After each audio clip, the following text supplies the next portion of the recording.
Yohana ku avanyisa ka vunharhu. A ku ri ni un'wana wa Vafarisi loyi a va ku i Nikodemo, a ri un'wana wa tindhuna ta Vayuda. Siku rin'wana u tile eka Yesu nivusiku, a fika a ku, Mufundhisi, ha swi tiva leswaku u mudyondzisi la humaka eka Xikwembu, hikuva a ku na munhu la nga endlaka mahlori lama u ma endlaka loko Xikwembu xi nga ri na yena. Yesu a n'wi hlamula a ku, ndzi tiyisile ndzi ri ka wena, a ku na munhu la nga vonaka mfumo wa Xikwembu loko a nga tlhelanga a tswariwa ra vumbirhi.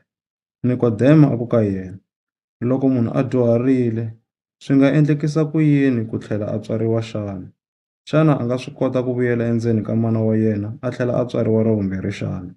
Yesu a hlamula a ku, ndzi tiyisile ndzi ri ka wena, loko munhu a nga tswariwanga hi mati ni moya, a nga ka a nga ngheni emfumweni wa Xikwembu.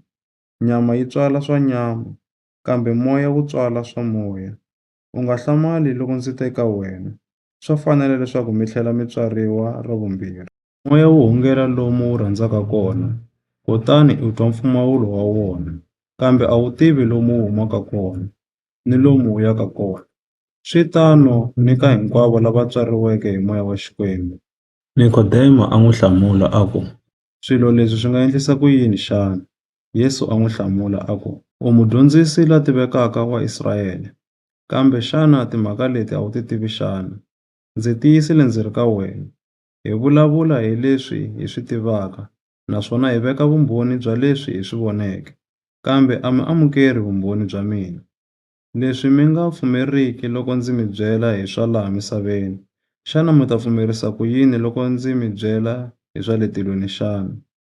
A ku na munhu loyi a tshamaka a tlhandlukela ematilweni, loko a nga ri loyi a xikeke hi le matilweni, yena N'wana wa Munhu. Ku fana na leswi muxe a tshamaka a hayeka nyoka emananga, na N'wana wa Munhu na yena u ta fanela ku hayekiwa hi mukhuva wolowo, ku endlela leswaku un'wana ni un'wana la pfumelaka eka yena a kuma vutomi lebyi nga heriki. Hikuva Xikwembu xi rhandzile misava swonghasi, xi ko xi nyika N'wana wa xona la nga un'we, leswaku un'wana ni un'wana la pfumelaka ka yena a nga lovi, kambe a va ni vutomi lebyi nga heriki. Xikwembu a xi rhumanga N'wana wa xona emisaveni ku ta avanyisa misava, kambe a ku ri ku endla leswaku misava yi ta ponisiwa ha yena. Loyi a pfumelaka eka N'wana a nga avanyisiwi, kambe la nga pfumeriki u avanyisiwile ni sweswi, hikuva a nga pfumelanga eka N'wana wa Xikwembu loyi a nga wun'we eka xona. Ku avanyisiwa ku ta hi mhaka leyi, hileswaku ku vonakala ku tile emisaveni, kambe vanhu va rhandzile munyama ku tlula ku vonakala, hikuva mintirho ya vona a yi ri leyo biha. Un'wana ni un'wana la endlaka leswo biha u venga ku vonakala, kutani a nga ti eku vonakaleni, hi ku chava leswaku mintirho ya yena yi nga ta humela erivaleni. Kambe loyi a hanyaka entiyisweni wa ta eku vonakaleni, leswaku mintirho ya yena yi ta vonaka yi ri leyi endliweke hi ku yingisa Xikwembu. Endzhaku ka sweswo, Yesu a ya ni vadyondzisiwa va yena etikweni ra Yudeya, kutani a xwa kona masikunyana a ri na vona a khuvula vanhu. Yohana na yena a khuvula le Enoni, kusuhi na Salemi, hikuva a ku ri ni mati la yo tala kona. Vanhu a va ya ka yena va ya khuvuriwa. Enkarhini wolowo Yohana a nga si pfaleriwa ekhotsweni. Kutani ku humelela ku kanetana exikarhi ka vadyondzisiwa va Yohana ni Muyuda un'wana emhakeni ya swa ku basisiwa. Hi loko va ta eka Yohana va ku ka yena, vona Mufundhisi, munhu loyi a wu ri na yena entsungeni wa Yorodani, loyi u nga vula vumbhoni ehenhla ka yena, wa karhi wa khuvula na yena, kutani hinkwavo va khitikana va ya eka yena. Yohana a hlamula a ku, munhu a nga ka a nga kumi xa nchumu loko a nga nyikiwanga xona hi tilo. N'wina hi n'wexe mi timbhoni ta mina leswaku ndzi te, a hi mina Mesiya, kambe ndzi rhumiwile ku n'wi bulela ndlela. N'winyi wa mutekiwa i muteki.